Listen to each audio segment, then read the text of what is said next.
예수님께서 이 가버나움에서 가르치시기를 마친 후에 거기를 떠나서 유대지경과 요단강 건너편, 즉 베레아 지역으로 가셨습니다. 이번 여정은 이제 사실상 예수님께서 갈릴리 지역을 떠나서 예루살렘을 향하신 그 마지막 여정이었습니다. 공생애가 3년이었고 그 마지막 유월절을 맞이하여 예루살렘으로 향하신 그 예수님 앞에는 이제 십자가가 기다리고 있었습니다. 그런 의미에서 이 마지막 여정은 예수님 사역의 절정을 향한 발걸음이었다, 이렇게 말할 수가 있습니다.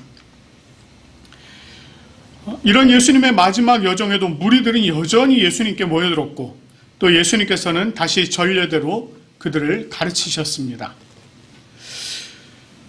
여기서 이 전례대로라고 하는 말은요, 전통이나 관습에 근거하여 라고 하는 그런 말입니다. 그러나 본문에서는 전에 행하시던 대로 또는 습관에 따라 하시던 대로라고 하는 의미로 볼 수가 있습니다. 사실 예수님께서 행하신 일들은 이 전통을 중요하게 여기던 이 바리새인들과는 많은 부분에서 부딪혔습니다. 그 이유는 예수님께서 제자들을 가르치신 것이 바리새인들의 전통에 반하는 경우가 많았기 때문입니다. 그런 의미에서 예수님께서 이 전례대로 가르치셨다라고 하는 것은 지금까지 예수님께서 가르치시던 대로 그렇게 가르치셨다라고 하는 그런 말이 되겠습니다. 이렇게 예수님께서 무리들을 가르치실 때 바리새인들이 예수님께 나왔습니다. 그리고 이 바리새인들이 예수님께 질문합니다. 그런데 그들이 질문한 이유를 마가는 그 이유를 뭐라고 쓰고 있느냐면 그를 시험하기 위하여 라고 했다는 것입니다. 바리새인들은요, 여전히 어떻게 하면 이 예수님을 좀 이렇게 자가당착에 빠뜨리게 할 수 있을까라고 고민을 했습니다. 그러니까 항상 던지는 질문마다 이렇게 대답하기도 어정쩡하고 이렇게 대답하기도 어정쩡한, 그러니까 어떤 대답을 하든 딱 발목이 잡힐 만한 그런 질문을 던지고 있는 것이었습니다. 지금 이번에도 이 사람들이 가지고 온 질문들이 바로 그런 질문이었습니다. 사람이 아내를 버리는 것이 옳습니까? 라고 질문하는 거예요. 근데 여기서 지금 이야기하고 있는 이게 옳습니까? 라고 하는 이 내용, 사실 이게 옳고 그름의 문제를 묻는 것이 아닙니다. 여기 옳습니까? 라고 물은 옳으냐라고 하는 이것이 율법적이냐 하는 내용이에요. 과연 사람이 아내를 버리는 것이 율법적입니까? 라고 물어보는 겁니다. 이들이 이렇게 질문한 데는 다른 목적이 있었어요. 그것을 우리가 어디서 찾아볼 수 있느냐면 마가복음 6장 18절의 말씀을 보면은요, 이런 내용이 나와 있어요. 이는 요한이 헤롯에게 말하되 동생의 아내를 취한 것이 옳지 않다 하였음이니라, 이렇게 얘기합니다. 여기서 옳지 않다라고 이렇게 지금 얘기가 나와 있는데 요게 옳으냐라고 하는 요 질문과 지금 같은 단어를 쓰고 있어요. 그것의 부정형을 쓰고 있는 것입니다. 그러니까 바리새인들이 질문을 던졌고 만약에 예수님의 입을 통해서 요한이 했던 말처럼 옳지 않다라고 하는 이 단어가 나온다면, 이 말이 나온다면 이제 예수를 헤롯이 죽였던 것과 똑같이 죽일 수 있겠구나라고 생각을 했던 것입니다. 그러니까 그 대답이 지금 나오기를 기대한 거예요. 그러나 예수님께서는 오히려 그들에게 역으로 질문을 하십니다. 옳다 그르다 얘기 안 하시고요, 역으로 질문을 하세요. 모세가 어떻게 너희에게 명하였느냐, 이렇게 질문을 하였습니다. 이것은 율법을 잘 알고 있는 바리새인들에게 모세가 가르친 율법에서는 과연 어떻게 말하고 있는지를 물으신 것입니다. 자, 그러자 바리새인들이요, 신명기 24장 1절과 3절의 말씀을 인용을 하면서 이렇게 대답을 했어요. 이혼 증서를 써주어 버리기를 허락하였습니다. 이렇게 대답을 했습니다. 이혼 증서를 써주고는 버려도 된다고 했습니다. 이렇게 얘기한 거예요. 물론 이 경우에 타당한 이유가 있었습니다. 분명한 이유가 있었어요.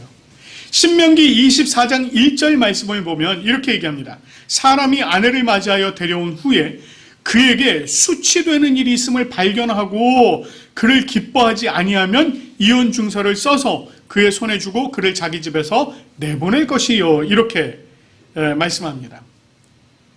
여기 신명기에서 말하는 수치라고 하는 말이 있죠. 요 수치라고 하는 요 말이 부끄러움, 벌거벗음 이런 의미가 있습니다. 그래서 레위기 18장에서는 내 살부치의 하체를 범하지 말라라고 하는 요 말을 하면서 그 하체라고 하는 단어가 여기 지금 그 수치라고 하는 단어와 같은 단어입니다. 자, 그러니까 어떤 말이냐면 이 수치라고 하는 단어가 하체를 드러낸 단어와 같은 단어로 쓰인 것으로 이것이 음행을 한 것을 이야기합니다. 그래서 예수님께서요, 마태복음 19장 9절에서는 이 수치되는 일을 뭐라고 쓰고 계시느냐면 음행하였거든 이라고 쓰고 계세요. 그런데 이 신명기의 말씀을 바리새인들 중에서도요, 해석하는 것이 달랐습니다.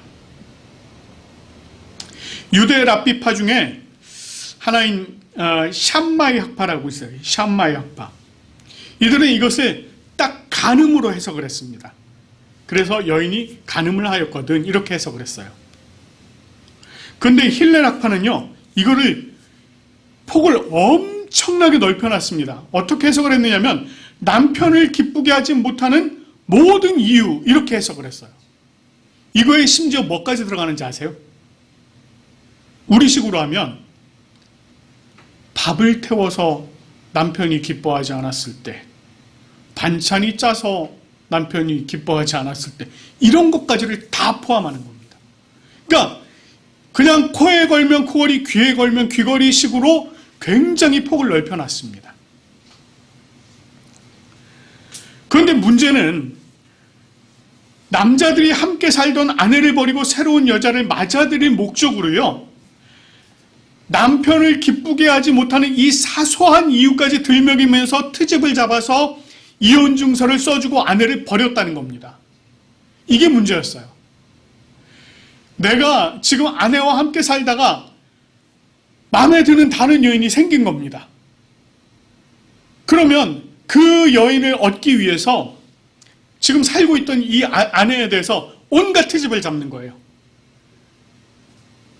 오늘 아침에 일어났는데 눈곱이 꼈다는 둥, 옷이 그 꼴이 뭐냐는 둥, 청소를 안 했다는 둥, 온갖 트집을 잡는 겁니다. 그리고는 어떻게 해요? 이혼 증서를 써서 손에 쥐어주고 내보내는 겁니다. 이런 일들이 있었다는 거예요. 당시 이런 사회적인 문제를 반영이라도 하듯 이 바리새인들의 대답이 뭐라고 그랬냐면 24장 1절 말씀에 그 전반적인 이혼 사유에 대해서는 쏙 빼버립니다. 가늠한 것에 대해서는 쏙 빼버려요. 그리고 뭐라고 얘기해요? 그냥 이혼 증서를 써서 주고 내보내도 된다고 했습니다. 이렇게 대답을 합니다. 본질적인 이유를 딱 희석시켜버림으로 당시에 있었던 이 이혼의 문제를 정당화하고 있는 거예요. 이 바리새인들이. 그리고 그 책임은 모두 남자가 아닌 누구에게 다 지우고 있어요? 다 여자들에게 책임을 다 지우고 있습니다. 이런 부조리한 상황을 이 바리새인들이 다 묵인을 하고 있었던 것입니다. 그런 그들의 대답에 대해서 예수님께서는 이렇게 말씀을 하세요. 너희 마음이 완악함으로 말미암아 이 명령을 기록하였다. 이렇게 말씀을 하십니다. 여기서 말씀하는 이 명령이라고 하는 것은 바로 앞에서 바리새인들이 인용한 신명기 24장 1절에서 1절과 3절 말씀, 이 이혼에 대한 명령을 말하고 있는 것입니다. 하나님께서 모세를 통해서 그런 명령을 주신 이유가 사람들의 마음이 완악했기 때문이라는 거예요. 분명히 이 신명기에서는 이혼의 사유에 대해서 기록하고 있는데도 불구하고 예수님께서 그것마저도 사람의 마음이 완악하였기 때문에 하나님께서 이 명령을 주신 것이다, 이렇게 얘기하는 거예요. 여러분, 이 명령이 완악하였기 때문에 사람의 마음이 완악하였기 때문에 이 명령을 주셨다라고 하는 건 어떤 의미입니까? 이미 그 당시에도 이렇게 아내를 버리는 일이 허다하게 있었다는 거예요. 그렇기 때문에 이 하나님께서는 그것을 규례로 제정을 하시고 함부로 아내를 버리지 못하도록 하셨고, 그것이야말로 완악한 마음으로 인한 시대적인 조치였다라고 하는 것을 지금 예수님께서 말씀하고 계신 겁니다. 그 시대에도 이런 일이 있으니 이렇게 할 수밖에 없었다는 거예요. 이 말씀을 통해서 예수님은 사람들의 마음의 완악함이 굉장히 오래된 것이다 라고 하는 걸 이렇게 지적하고 계신 것입니다. 그리고는요, 예수님께서 뭐라고 말씀하세요? 이어서 창조 때로부터 사람을 남자와 여자로 지으셨으니 이러므로 사람이 그 부모를 떠나서 그 둘이 한 몸이 될지니라. 이러한즉 이제 둘이 아니요 한 몸이니라, 이렇게 말씀하셨어요. 이 말씀은 창세기 2장 24절의 말씀을 인용한 것입니다. 자, 예수님께서 이 말씀을 인용하신 것은 이 시대가 어느 시대예요? 창세기 2장 24절, 인간이 타락하기 이전 아주 순수했던 시대입니다. 그 순수했던 때의 결혼 관계에 대한 하나님의 말씀이 이미 있었다는 거예요. 죄로 물들지 않은 남자와 여자의 관계는 둘이 전적으로 하나가 되는 가장 아름다운 관계였다는 것입니다. 그리고 그것은 하나님 안에서 전적인 신뢰를 바탕으로 하는 관계였습니다. 이때는 아직 마음에 완악함이 없었습니다. 그래서 하나님께서 세우신 가정의 가장 아름다운 모습이 바로 이때였습니다. 예수님께서 이때의 하나님의 말씀을 인용함으로써 하나님께서 근본적으로 바라셨던 부부의 관계를 지금 이렇게 예수님께서 말씀해 주고 계신 것입니다.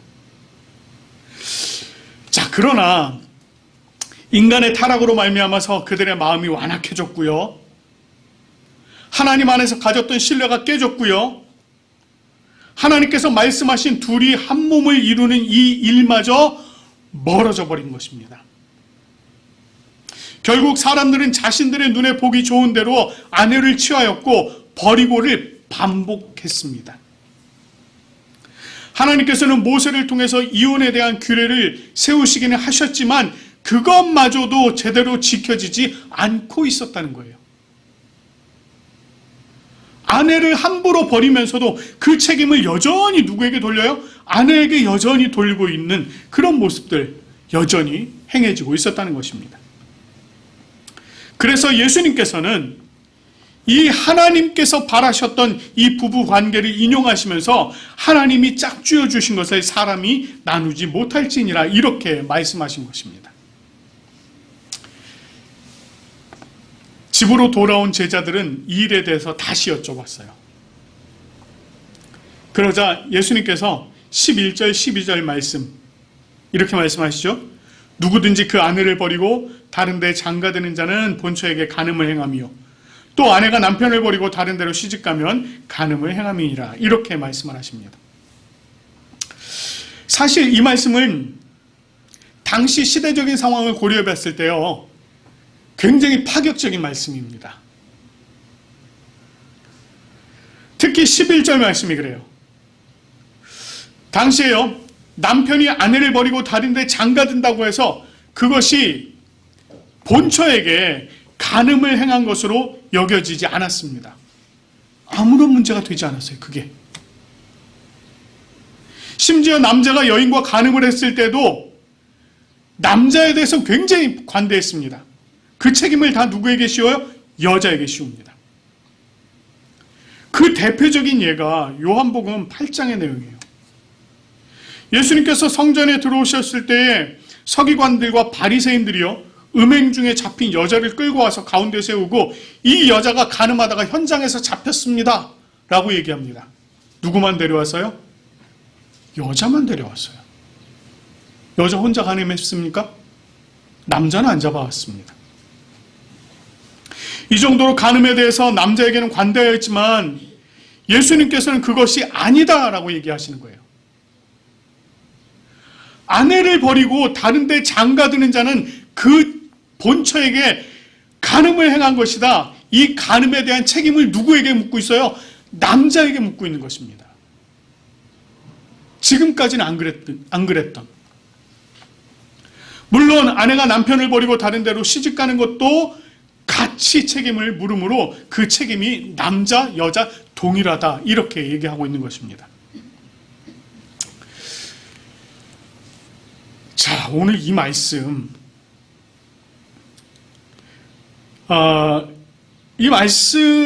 이 본문의 말씀을 보고 또 설교를 들으시면서 여러분은 어떤 생각을 하셨습니까? 혹시 그러면 부부관계에 아주 심각한 문제가 있고 배우자에게 돌이킬 수 없는 문제가 있어도 이혼을 하지 말라는 것인가? 혹시 이런 생각 드셨나요?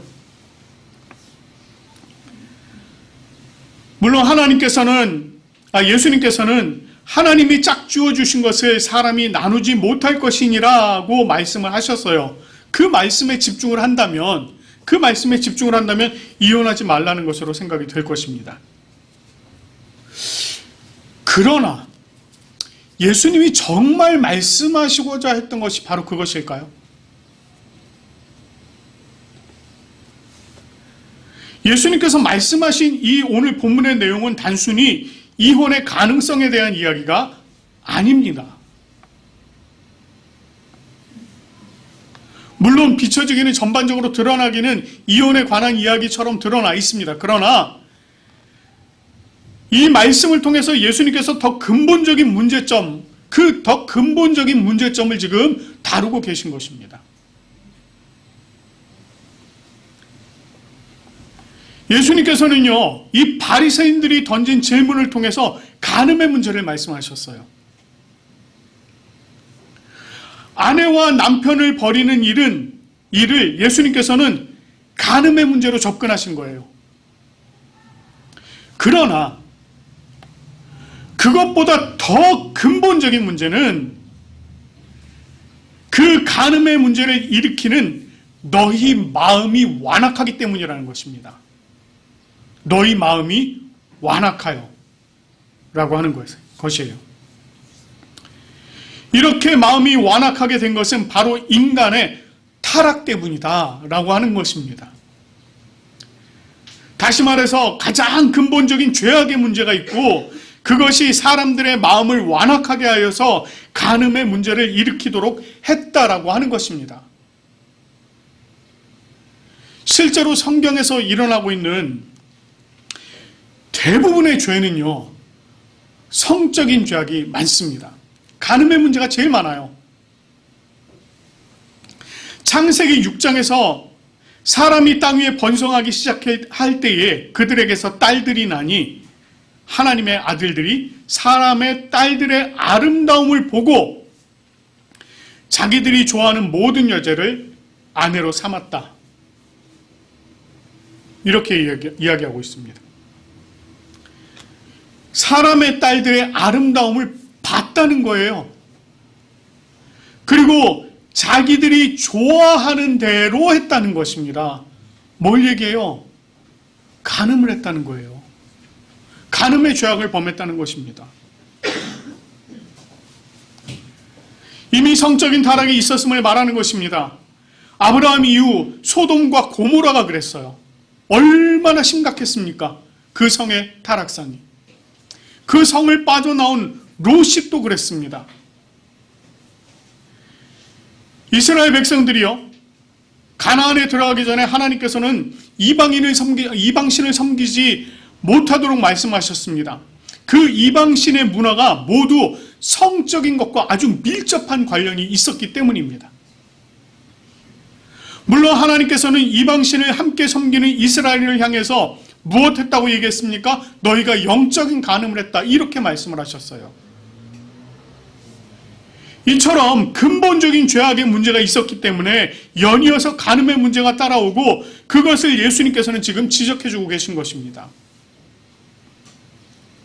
그리고 이와 같은 문제가 지금 어느 여정 속에서 일어나고 있어요?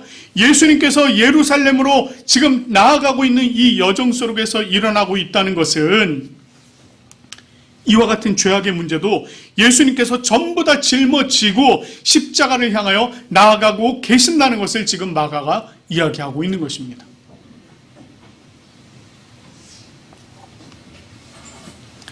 이 바리새인들, 그 마음에 완악함이 있었어요.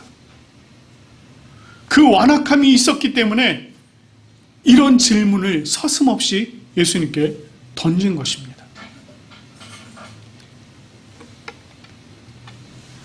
우리에게도 여전히 죄악으로 말미암은 마음에 완악함이 있습니다. 이것이 우리를 수시로 넘어뜨리려고 해요. 우리로 하여금 다양한 유혹에 노출되도록 합니다. 그러나 이와 같은 마음의 완악함을 우리 스스로가 다스릴 수 없다는 게 문제입니다. 우리가 아무리요 애를 쓰고 노력을 해봐도요 할 수가 없습니다. 육신을 입고 살아가는 우리가요 어떻게 이런 마음의 완악함을 완전히 버리면서 살아갈 수 있겠습니까? 여전히 우리 눈에 보이는 것, 여전히 우리 생각에 들어오는 것, 여전히 우리 몸이 하고자 하는 육신의 소욕들, 이런 것들이 우리를 자꾸만 죄악 가운데로 끌고 들어가는 것입니다. 그러나 이와 같은 우리의 마음의 완악함을 다스릴 수 있도록 주님께서요 우리에게 성령님을 보내주셨습니다.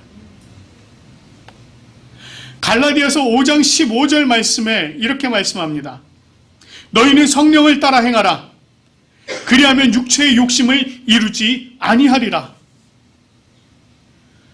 우리가 육체의 소욕을 따르려 할 때에 우리 안에 계신 성령의 성령께서 이 육신의 일을 따르지 않도록 힘을 써 주신다는 것입니다.